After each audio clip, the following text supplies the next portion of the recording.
Is The Mummy crummy? Let's find out.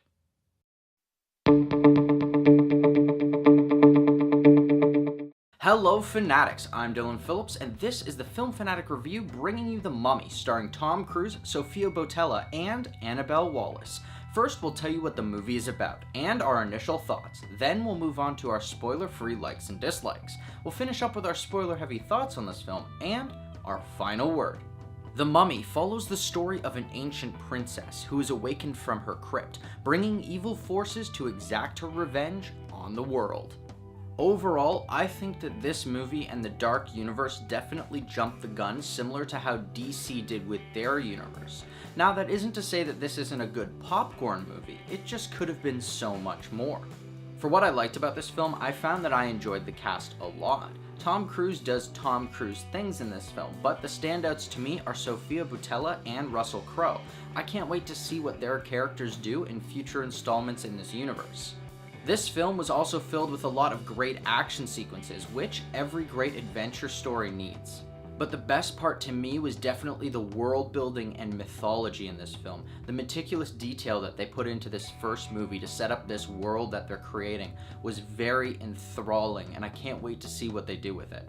However, tonally, this film seems to try to be a little too funny at times.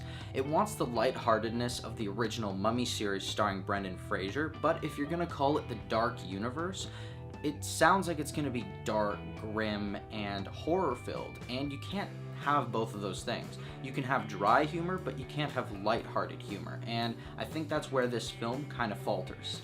Although the cast is great in this film, the characters aren't very complex at all. The Mummy has no real redeeming qualities, which you need from a monster in a monster movie. Even the previous Mummy movies had redeeming qualities in their characters, but in this one, she just seems like she's pure evil, and so there's no real redemption arc, there's no real reason to care for her. You just see her as what she is, a demon. On the other side, Tom Cruise's character is very bland, and he's only likable because Tom Cruise is playing him.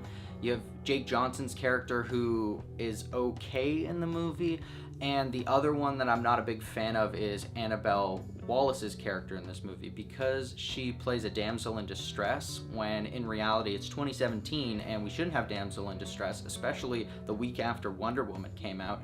But I mean, even when you're comparing this to the old Mummy series, you had Rachel Weisz, who was definitely the standout character in that series. Yes, Brendan Fraser was the comedic one, and John Hannah was certainly comedic in his role too. He was supposed to be a comedic sidekick.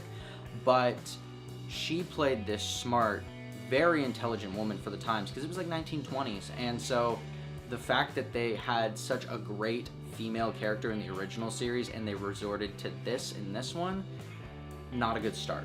Speaking of Tom Cruise, I think that he was a little bit miscast in his role, and I'll explain that a little bit more in the spoiler section. But my biggest concern with this movie is that it doesn't know what it wants to be, a Mummy movie or Chapter 1 in the Dark Universe. It seems like they wanted to do more of what DC did rather than Marvel did and rush out their productions, and I'll explain this a little bit more in the spoiler section. And that's where I'll end our spoiler-free thoughts on this film. If you want to hear our final word or rating of this film, pause now and click the link in the description, because now it's time for spoilers. First off, the miscasting. Tom Cruise was brought into this film purely for his box office numbers, because this 55-year-old man does not fit the bill for the character that they wrote.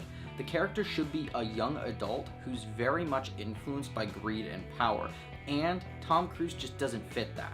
But as I said, my biggest concern with this movie was that it doesn't know what it is. It wanted to do more of what DC did rather than Marvel, and I'll explain this a little bit now. So, with DC, what we got is Man of Steel, and then right after that we got Batman v Superman, and they just kind of threw everybody into that one. We got to see some of Batman, we got to see some of Wonder Woman, and they explained a ton of stuff in that movie as well in regards to the Justice League. Whereas in Marvel, we got Iron Man, and then we got a post-credit scene that teases Nick Fury. Then we got Iron Man 2 that showed us Black Widow, and then beyond that, then you start getting everyone else. So you have these post-credit scenes that kind of explain where the universe is going to go, but more or less these movies stand alone and that's what they should have done, especially with Dark Universe movies. I mean, I don't want to be watching a movie about the Mummy and then throw in 3 different monsters. If you're gonna do that, do something like the Avengers, but you need to set them up in their own origin stories first.